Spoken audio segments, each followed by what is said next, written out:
Ooh. Reminds me a lot of the Anaconda. Almost immediately. So there's my co-pilot seat. Is there another one over there? Yep, another one over there. And can't see behind. Alright, Starport Services. Outfitting.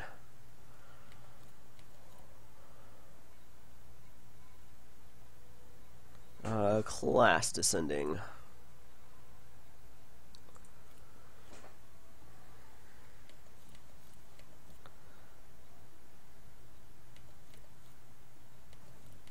Now, I prefer cannons to plasma accelerators. I know. That is kind of cool.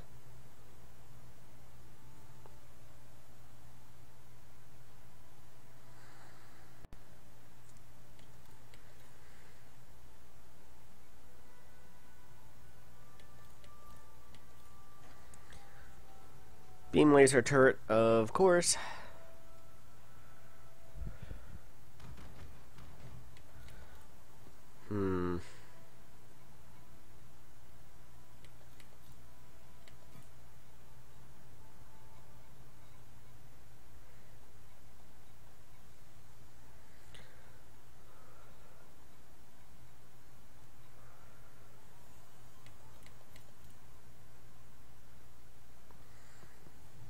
I'll just go with turrets for right now.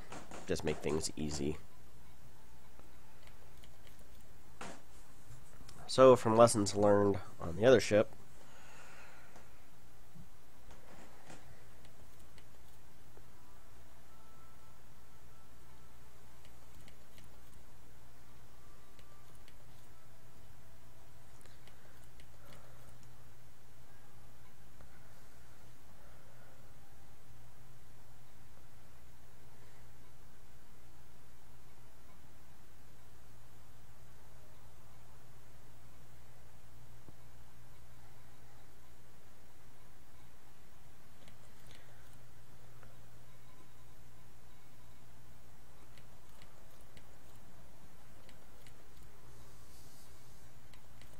doesn't seem to have the power problems. Shield utility booster. Granted, I haven't started putting in systems yet.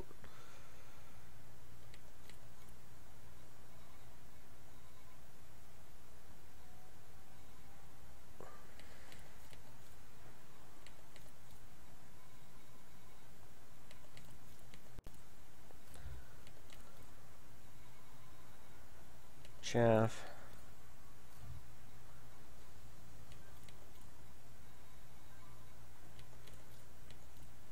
Heatsink.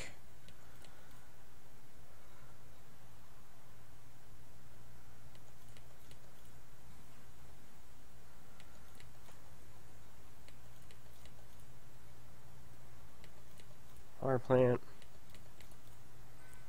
A thrusters. A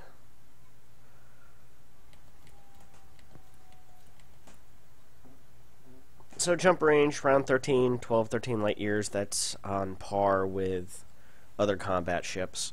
FDL rather.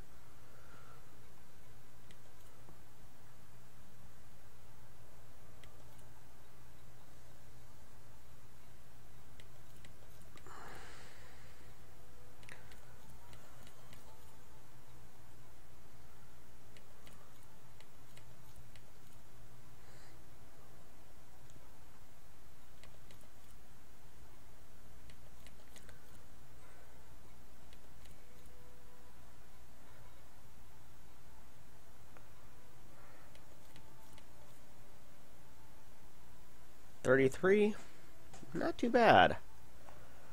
Wow, this ship does not have the power issues that the cutter did.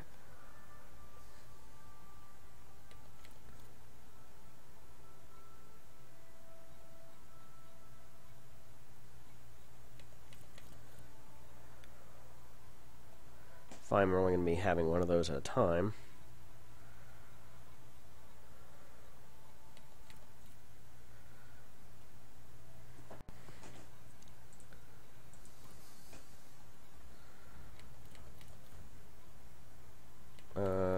So 5 is the largest reinforcement pack.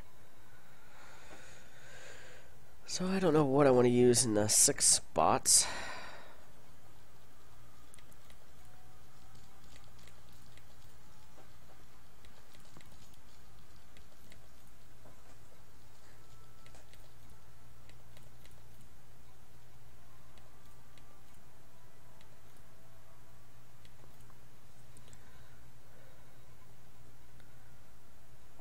Okay, back.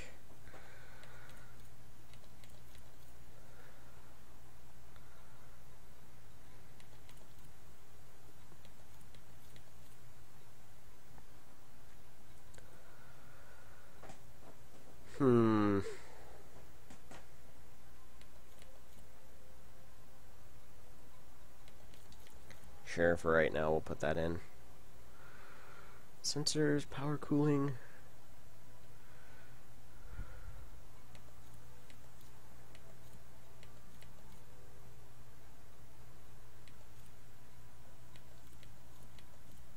This is Elite Dangerous after all, right?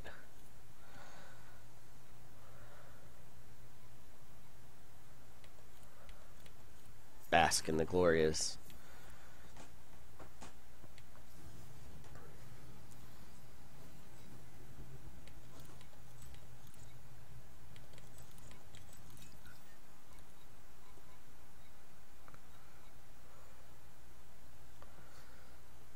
All right.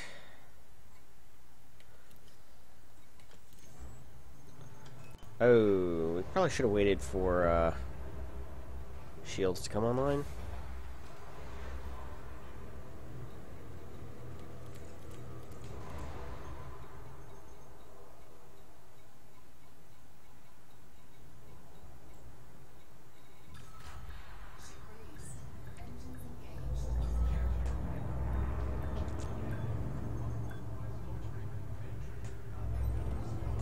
Well, I can already tell you this is a lot more maneuverable than a cutter. Oh, joy.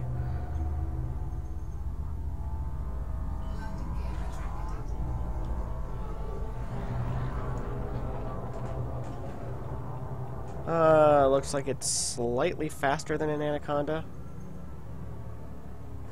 Local beta.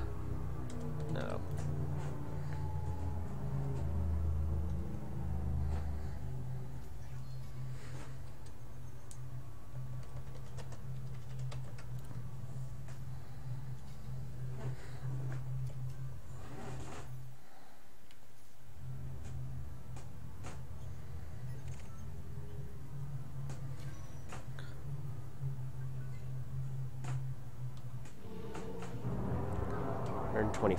I think it's slower than an Anaconda.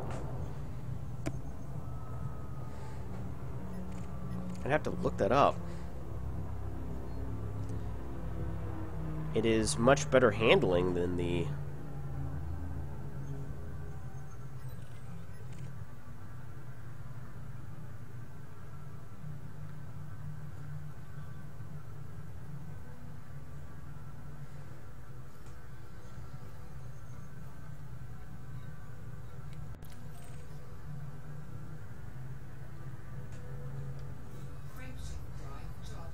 Power is certainly one of the things that core dynamic ships do not have is power problems. I learned that flying the Federal dropship. The Federal dropship, you could put 4 railguns on it, Class 2 railguns and a beam laser, still have power to spare. There's a keelback. Now, one of the arguments with the ships is a lot of them are more or less variants. The Federal Corvette looks like something that is between an Anaconda and the Federal capital ship. The cutter looks like it's a Clipper on steroids. The fullback is, or the keelback, or whatever it is a basically a Type 6 with 2 extra blobs on it. The Cobra Mark IV isn't anything special. The Viper Mark IV, slight redesign of existing ships. I can see people's arguments about that. Still, I think one of the biggest problems, or I should say biggest faults of this game, is the fact that they went to the time to put in the Orca, and yet the Orca has no valid methodology of gameplay, i.e. passenger hauling is not in place yet. Now, another one of the major things they've done is revamped the mission system, and I tried a distress signal, and it was the first time I've seen one of these multi-part missions before, and I'm not sure if that's really going to be what satisfies people, because the multi-part mission was just basically, oh, now instead of having to destroy one wave of fighters, you've got to destroy like 3 waves or 4 waves of fighters. Okay.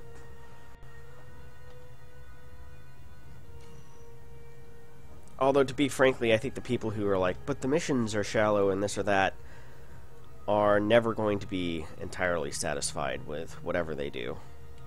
Because fundamentally, I think those folks are wanting a different type of game than what Elite Dangerous is really designed to offer.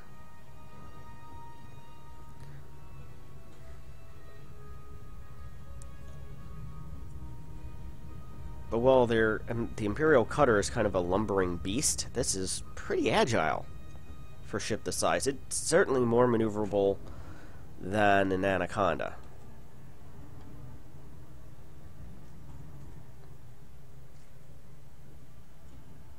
I will give it that.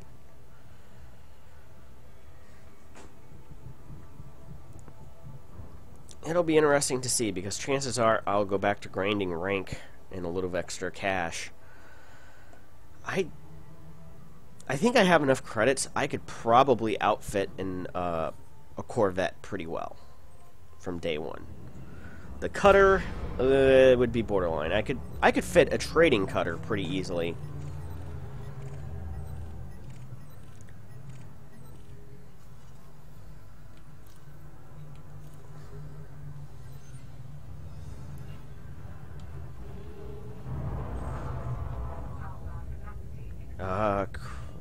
Son of a...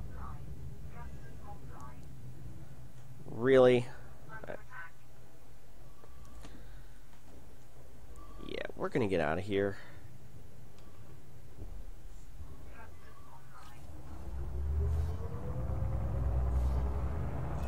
So now it takes a while for things to come back online. We're gonna head out for a second and let shields charge.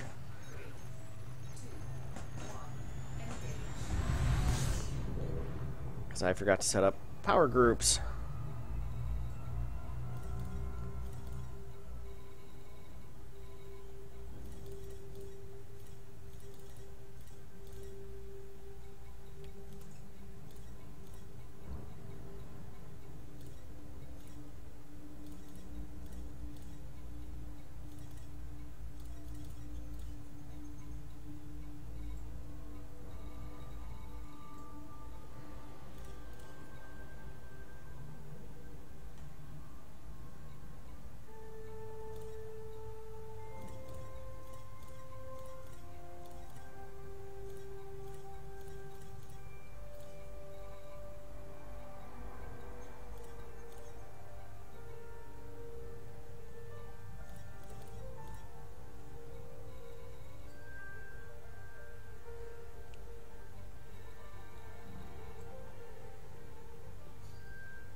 %, heat.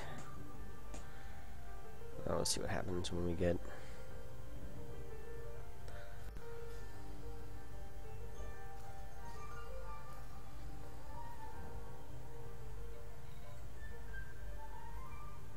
I do love these new cargo filters. Materials, I guess that'll be where we can carry up to 300 good materials. Interesting. Although I'm flying with a bunch of hull reinforcement. No. 5 is still the largest hull reinforcement. Don't know when you ask that. I just now saw it on my iPad.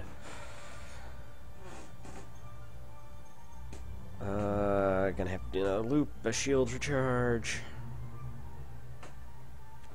Now I've got turrets on here. I think that the ship is maneuverable enough that gimbaled weapons or fixed weapons even may be viable. I gotta see what the firing pattern is on this ship, and then I'll be able to tell you more aptly.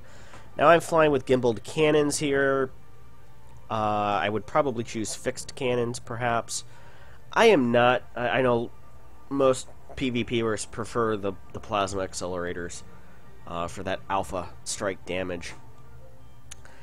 I'm not a overly huge fan of plasma accelerators. I would prefer cannons. But generally speaking, if I'm going to be flying in PvP, I'm flying with people who are absolutely proficient with hitting those weapons, and I let them, again, in a squad fight, let my wingmen do what they do best, and then let them get the shields down, and as the shields go down, I start hammering them with ballistics, because I tend to use kinetic weapons for PvP. Yes, ammo quantities are limited, but you don't have to deal with heat and power issues. You can put more of that into shields.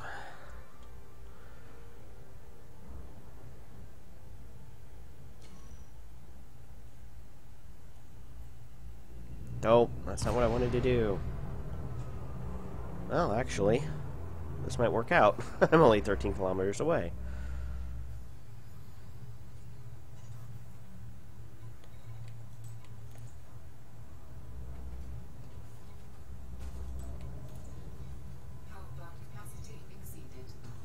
So frame shift drive is off, cargo hatch is off. All right.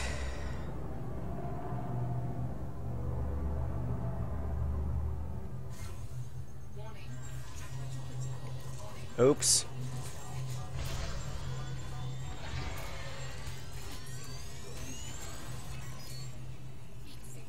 That was 2 7As.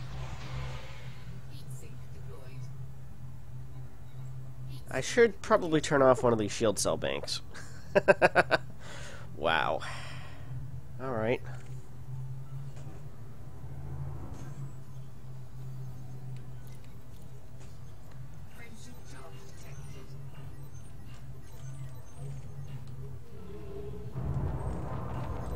Now there's somebody in here.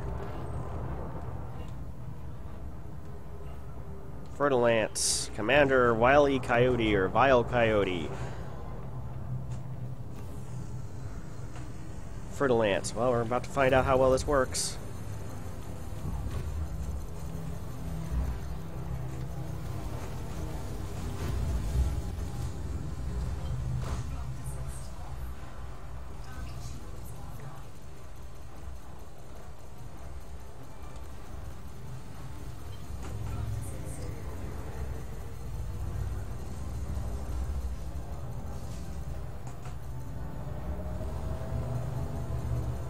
Oh, they put on their...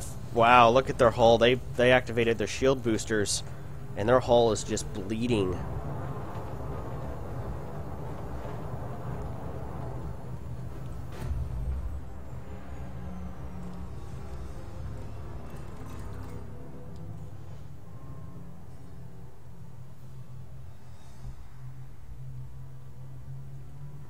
Wow.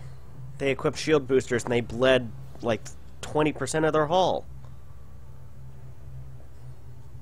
Yeah, they're evacuating the system. They have to. I don't think that person's got the memo that using shield cell banks or stacking shield cell banks... That's interesting. You can do it. Your shields won't go down, but you're bleeding hull. Badly. Hmm.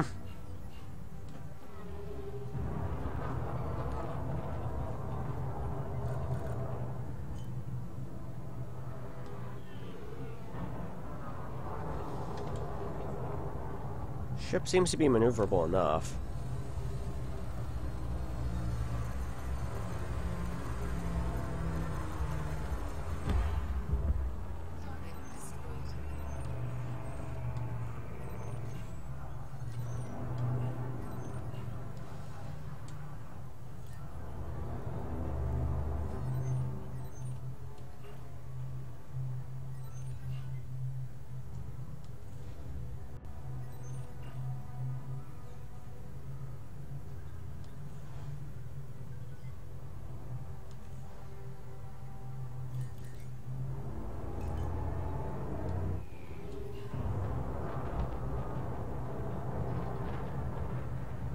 again, not very fast. You're not gonna... If somebody decides to run from you, you're not gonna catch them. Well, I didn't do the damage to the FDL. They did it to themselves with shield cell banks. That was interesting to watch.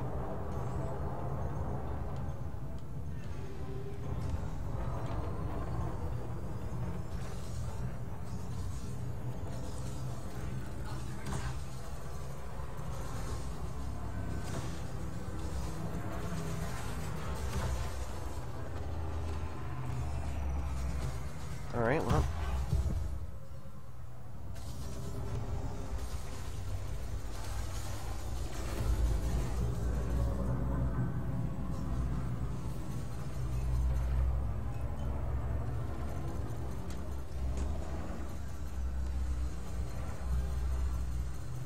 Definitely more maneuverable than an Anaconda.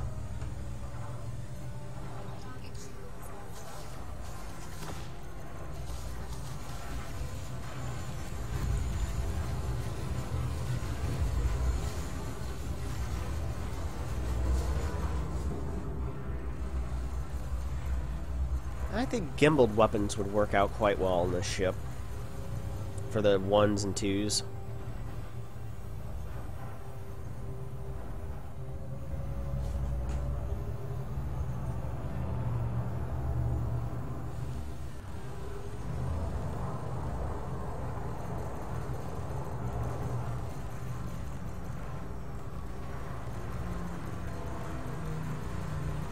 Or a full just ballistics loadout.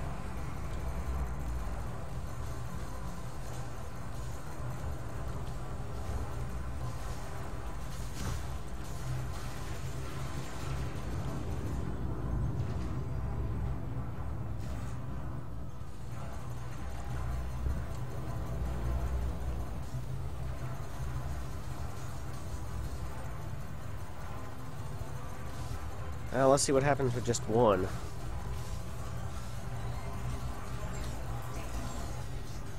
Wow, even with just one shield cell bank. But it's survivable with heat sinks.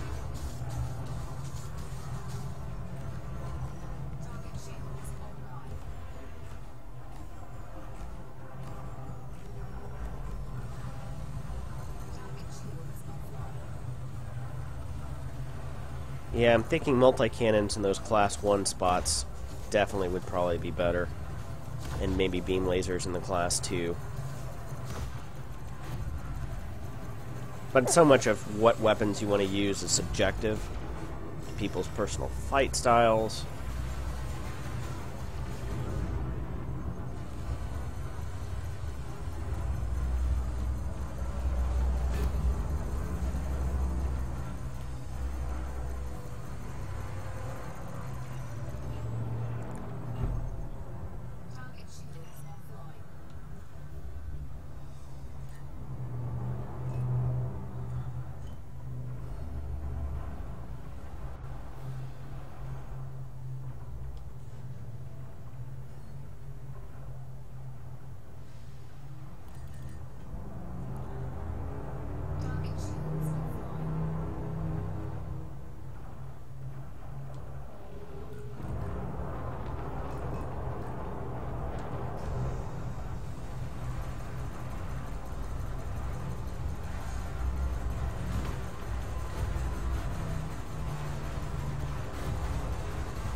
Worry about recharging shields.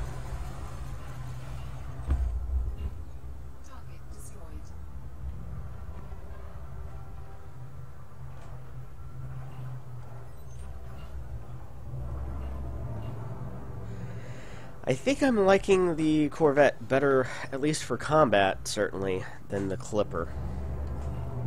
Or Cutter. Sorry. Wrong turn.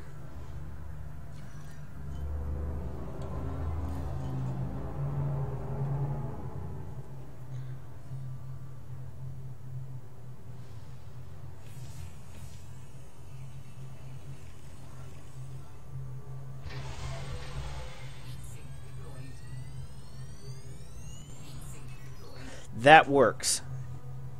Pro tip. If you have 2 heatsink launchers and you're going to deploy your shield cell bank, deploy heatsink, then deploy the shield cell bank, then hit deploy a second heatsink. If you deploy a heatsink first, then the shield cell bank, you may not even need to. Also, if you're not shooting at anything, it helps too.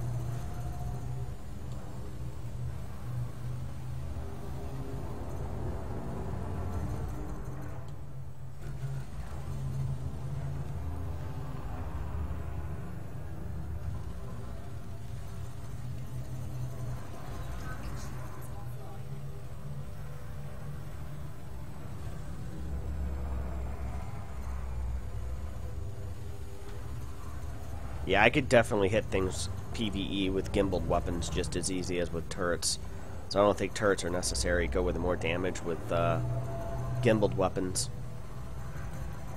Maybe even fixed. It depends on what you're fighting, too. If you're fighting larger ships, I think you could do okay with fixed as well.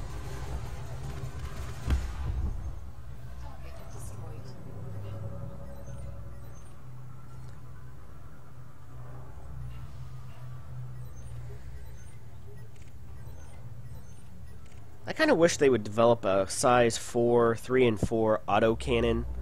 Faster rate of fire than a cannon, less rate of fire than a multi-cannon. Would damage somewhere in between the two. Ooh. PvP.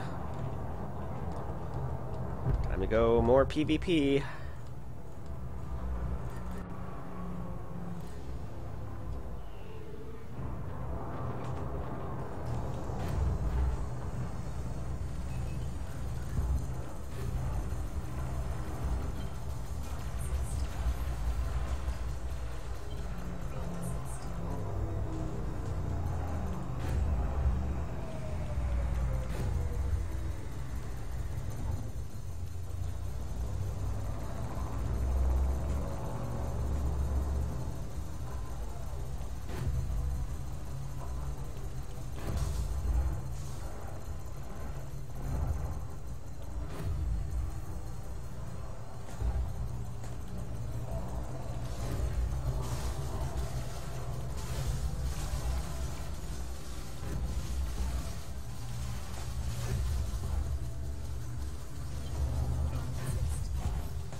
Whoa! Hello! Well, too bad. Sorry there, Firebird Phil.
I had plasma accelerators right now.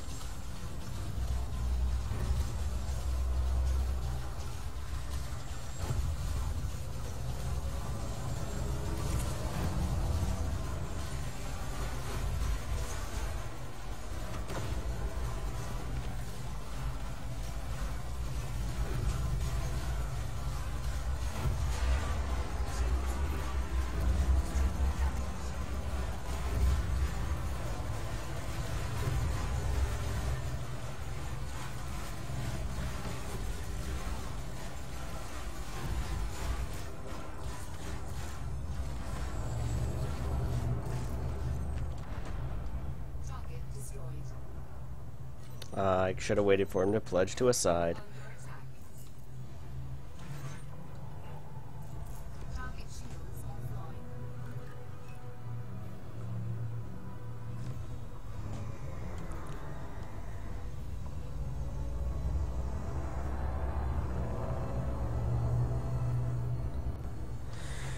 Tell you what, without extra armor and stuff on, this ship goes down pretty fast. Not sure if an Anaconda isn't a little bit more tanky. Although, I say that, and I haven't been able to judge one with the current changes.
So, and the ability, I'm assuming that probably the fighter bays are going to be Class 7 modules. So yeah, Class 6 shield cell banks. And a rover bay. A little bit less on the hull reinforcement, but damn, I like this ship.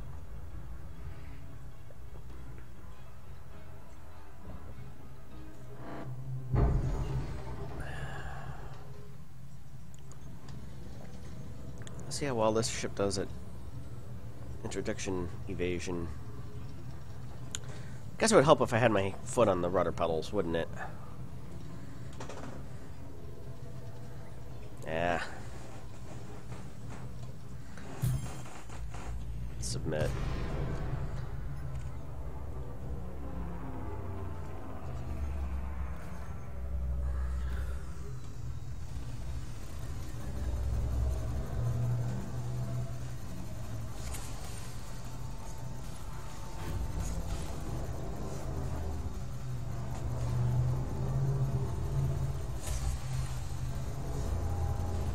Oh, those are chaff dispensers. Ha ha! Wow, I didn't realize what that was. I thought I was being hit with laser weapons or something.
I need to get out of here.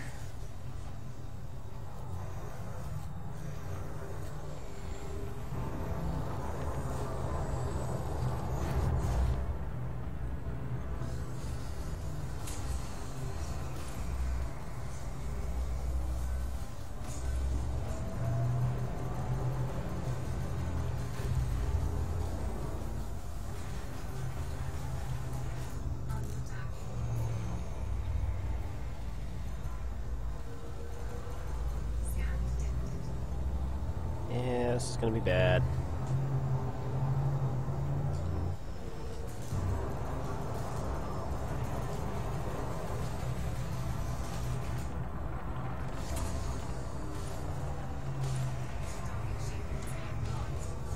Ah, crap. Is my third beam laser? Yeah, it is firing.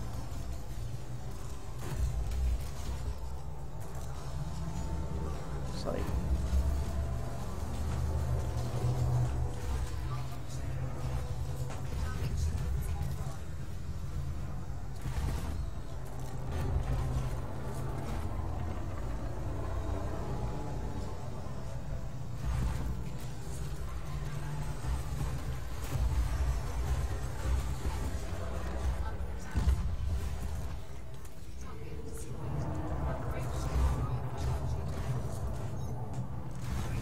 See ya, suckers, later.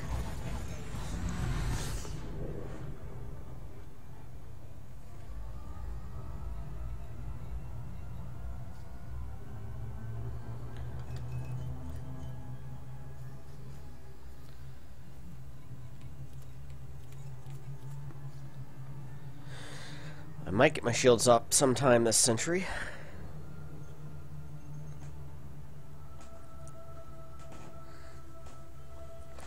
So, Imperial Cutter versus Federal Corvette.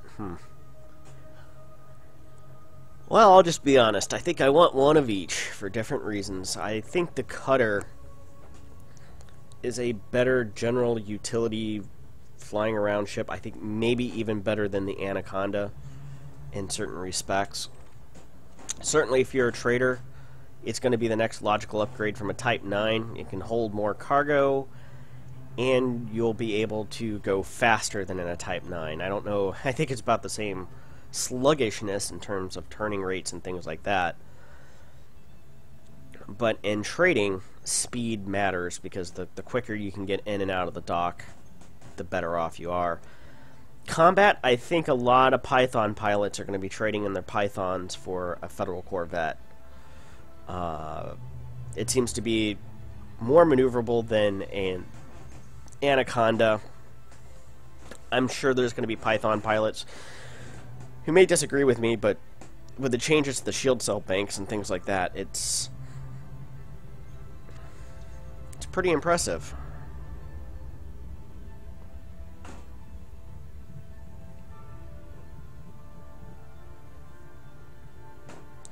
But a wing of Imperial Cutters going on trade missions and stuff like that together, if they would happen to get interdicted and you'd have to fight against 3 or 4 of them, that would be nasty. I don't think I would want to be a pirate attempting to do that unless, you know, we all had Federal Corvettes or something.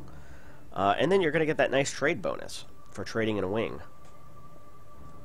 So I like the Cutter. It's more trade-oriented. The Anaconda, I think, is still more of a generalist ships. It does a lot of things. Okay, it can go into combat. And I think that this is going to be the next logical combat upgrade for Python, people who really like the Python.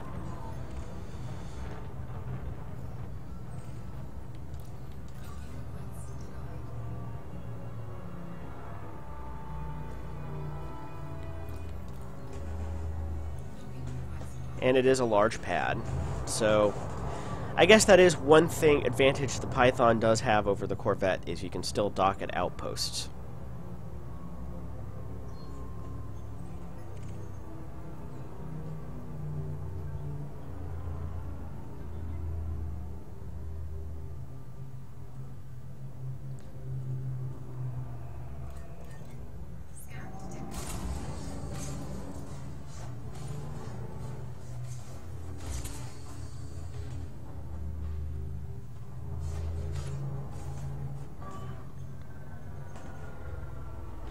See how easy it is to get through the mail slot here. Oh, this thing goes through a mail slot pretty easily.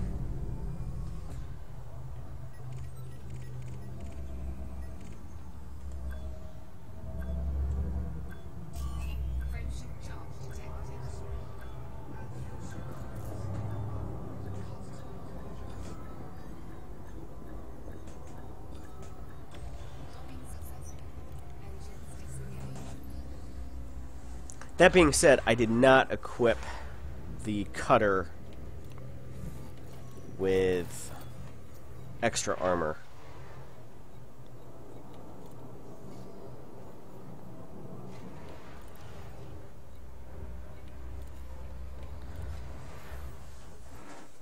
So I guess my answer, is kind of, can I have one of each? I suppose if I play enough over the next few months, I can probably get one of each in the live game.